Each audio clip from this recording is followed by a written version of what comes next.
નમસ્કાર. ચાલો આજે એક બહુ જ રસપ્રદ વાત કરીએ. આપણું શરીર ક્યારેક એવા ઇશારા કરી દે છે જે આપણા શબ્દો છુપાવવાનો પ્રયત્ન કરતા હોય છે.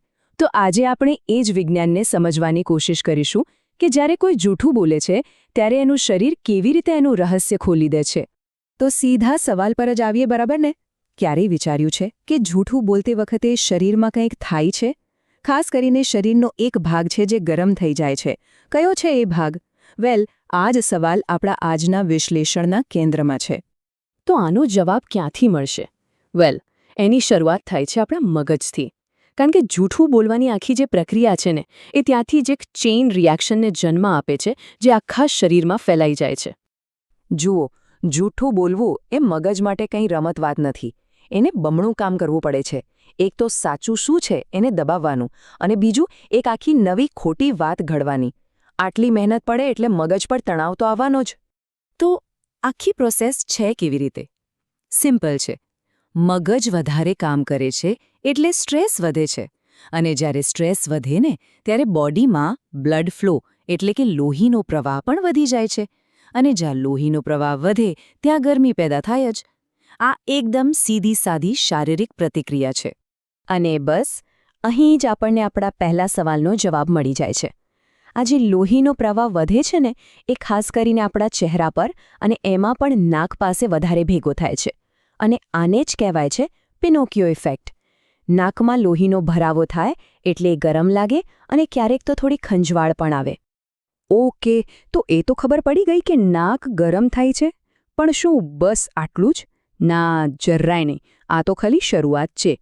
આપણું શરીર બીજા પણ ઘણા નાના મોટા સંકેતો આપે છે. ચાલો હવે એના પર પણ એક નજર કરીએ. સૌથી પહેલો અને સૌથી કોમન સંકેત, આંખો ચોરાવવી. જે વ્યક્તિ જૂઠું બોલતી હોય ને, એના માટે આંખમાં આંખ નાખીને વાત કરવી બહુ અઘરી બની જાય છે. એમની નજર આમ તેમ ફરતી રહે છે. પછી આવે છે ચહેરાના હાવભાવ. અંદર જે બેચેની ચાલતી હોય છે ને, એ ચહેરા પર આવી જ જાય છે. ભલે ગમે તેટલો નોર્મલ દેખાવાનો પ્રયત્ન કરે, પણ એમના એક્સપ્રેશન્સ થોડા નકલી, થોડા અજીબ લાગશે જ. જાણે કોઈ લાગણી છુપાવવાની કોશિશ થતી હોય. અને હા, બોલવાની રીત પણ બદલાઈ જાય છે. મગજ પર આટલો બધો લોડ હોય એટલે એની અસર તો થવાની જ. ક્યારેક વ્યક્તિ અટકીને બોલે, તો ક્યારેક બહુ ધીમે અથવા તો એકદમ ફટાફટ બોલીને વાત પતાવવાની કોશિશ કરે. તો ચાલો ફટાફટ એક લિસ્ટ બનાવી લઈએ. નાકને હાથ લગાડવો, વારે વારે આંખો પટપટાવવી, બોડી લેંગ્વેજ થોડી અજીબ લાગવી, બોલવામાં ગડબડ થવી અને નજરનું અહીં તહીં ભટકવું. આ બધા એવા ઇશારા છે જે કહી શકે છે કે કંઈક તો ગડબડ છે. પણ અહીં એક બહુ જ જરૂરી વાત છે જે સમજવી પડશે. આ કોઈ જાદુ નથી કે કોઈ ફોર્મ્યુલા નથી. આના આધારે કોઈને જજ કરી લેવા એ મોટી ભૂલ સાબિત થઈ શકે છે. ચાલો સમજીએ કે કેમ. એક વાત ગાંઠ બાંધી લેવા જેવી છે. આ સંકેતો ખાલી ઇશારા છે, પાક્કા પુરાવા નથી. કોઈ વ્યક્તિ જૂઠું બોલે છે એવું નક્કી કરતા પહેલા આજુબાજુની આખી પરિસ્થિતિ, એનો સ્વભાવ બધું જ જોવું પડે. ખાલી એકાદ સંકેત પરથી કોઈ નિર્ણય ના લઈ શકાય. અને આવું કેમ? કારણ કે આમાં એક બહુ મોટું ટ્વિસ્ટ છે.